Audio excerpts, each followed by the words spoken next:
ধন্যবাদ আপনাকে। চিন্ময় কৃষ্ণ দাস ব্রহ্মচারী প্রভু, ওনার মোট মামলা হয়েছে 6টা। প্রথম মামলাটা ছিল ওনার সেডিশনের মামলা, রাষ্ট্রদ্রোহ। সেটা হয়েছে আপনার 24শে অক্টোবর 2000 আপনার 24-এ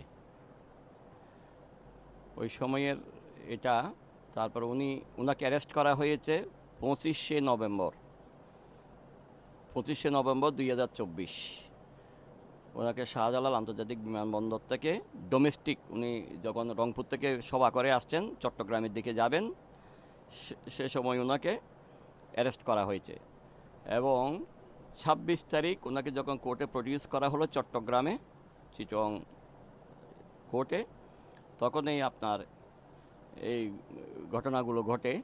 ওই ঘটনাকে নিয়ে ওনার যে সেডিশনের মামলায় উনি ওখানে জামিনের আবেদন করেছিলেন। এর পরবর্তীতে ঘটনাগুলো ঘটে। এই সেডিশনের মামলায় উনি কিন্তু জামিনপ্রাপ্ত হয়েছেন। এখানে রুল অ্যাবসলিউট হয়েছিল মহামান্য হাইকোর্ট থেকে। মহামান্য হাইকোর্ট থেকে এটা 4/5-এ হয়েছিল। 4/5/2025 ওনার জামিনপ্রাপ্ত হয়। এরপরে দুই দিন পরে ইয়ে থেকে আপনার এগুলো সব শোন অ্যারেস্টে 5টা মামলা দেওয়া হয় ওনাকে। 5টা মামলার মধ্যে আলিফ হত্যা মামলা, তারপর হলো ভাঙচুরের মামলা, তারপর দিয়েছে আপনার বিস্ফোরক দ্রব্যের মামলা, সরকারি কাজে বাধা দান। এভাবে 5টা মামলা দেওয়া হয় ওনাকে। এই 5টা মামলার প্রত্যেকটা মামলায় এখানে আমরা মহামান্য হাইকোর্টে এগুলো জামিনের জন্য এসেছি। রুল দিয়েছিল, রুল হিয়ারিং হয়েছে। রুল হিয়ারিং হওয়ার পরে গতকাল 2টো মামলার আমরা জামিনপ্রাপ্ত হয়েছি। এই 2টো মামলা ছিল ভাঙচুর, সরকারি কাজে বাধা দান, বিস্ফোরক দ্রব্য। এই 2টো মামলায় আমরা জামিনপ্রাপ্ত হয়েছি। এর আগে রুল হিয়ারিং হয়েছে আপনার আলিফ হত্যা মামলার, ওটাতে রুল ডিসচার্জ হয়েছে, ওটাতে জামিন দেয়নি। ওই মামলাটা এখন চট্টগ্রাম দ্রুত বিচার আদালতে এটা বিচারাধীন আছে এবং সেখানে ওনার জামিন চাওয়া হয়েছে, জামিন নামঞ্জুর হয়েছে। আমরা অনতিবিলম্বে এটা মহামান্য হাইকোর্টে আসবো ওনার জামিনের জন্য, ওটার জন্য। অর্থাৎ ওনার 2টো মামলা কালকেই ওটা হিয়ারিংয়ের জন্য ছিল।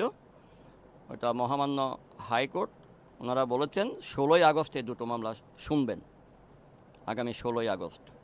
এ হলো বিষয়। উনি জামিন পাওয়ার সত্ত্বেও এই মুহূর্তে ওনার মুক্তি পাওয়ার কোনো সম্ভাবনা? এখনো পর্যন্ত সরকারের সদিচ্ছা থাকলে অনেক কিছুই হতো, কিন্তু আসলে সবগুলো ধীরে চলনীতির মধ্যে চলছে আর কি। আপনারা কি আর্গুমেন্ট দেখিয়েছেন এবং সরকার কি আর্গুমেন্ট দেখিয়েছে?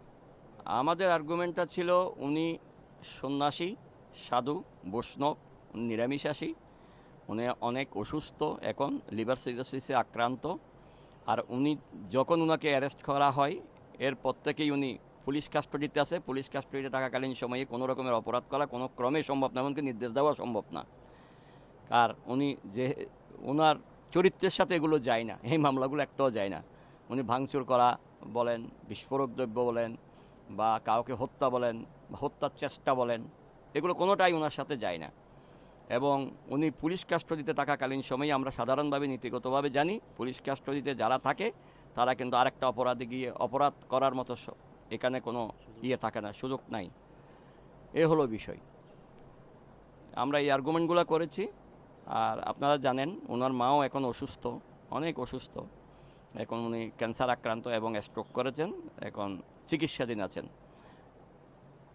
আপনারা আগামী 16 তারিখে আবার ওনার জামিন চাইবেন? 16 তারিখে আর 2টো মামলায়, 2টো মামলা তো জামিন হয়েছে, আর 2টো মামলায় ওনার এরপরে আরেকটা রয়ে গেছে already।